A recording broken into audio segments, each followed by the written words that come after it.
Yesterday we saw the Netflix Anime Fest with a bunch of announcements like The Way of the House Husband anime, a bunch of new trailers, and more Rilakuma and Kaoru. But leading up to the event, they also announced they were partnering with a bunch of studios. Netflix doesn't act like any other anime licensor. Instead of investing early on and becoming part of the production committee, Netflix works with studios promising to license the show when it's done. These are what they refer to as the production line partnership, and it's responsible for most of the shows that air exclusively on the service, like Be the Beginning, Aiko Incarnation, and Dragon's Dogma. But now they're adding 4 more studios into the partnership for more upcoming exclusive anime.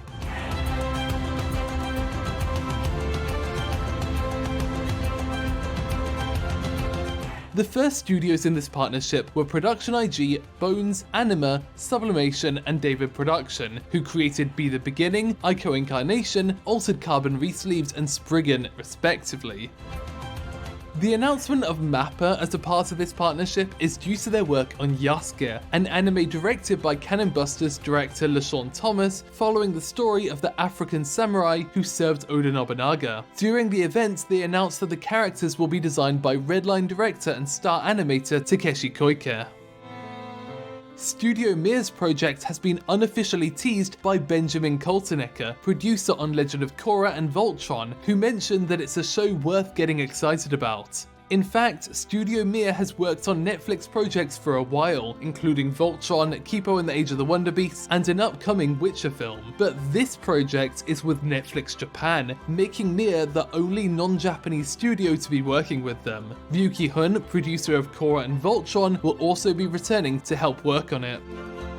Meanwhile, Science Saru has been working with Netflix for a while. Initially, Aniplex put their Devilman Crybaby series on the service, but later they created Japan Sinks for the service to coincide with the non-existent 2020 Olympics. Director Masaki Yuasa is creating the anime Inu-O as his final show at the studio, so it's unclear if this Netflix partnership is for that or an unannounced show from a different director.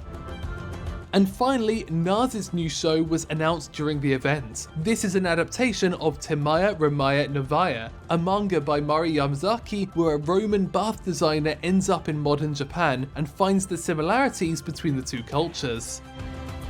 In a way, it's kind of good that some of these shows haven't been announced yet. Netflix has a habit of announcing anime way too early. For example, the Pacific Rim The Black anime that was shown yesterday was announced back in 2018, but first hinted at in 2014. It's been a long wait, so I'm happy to see that stuff like House Husband are coming next year instead of us having to spend years waiting to actually watch it.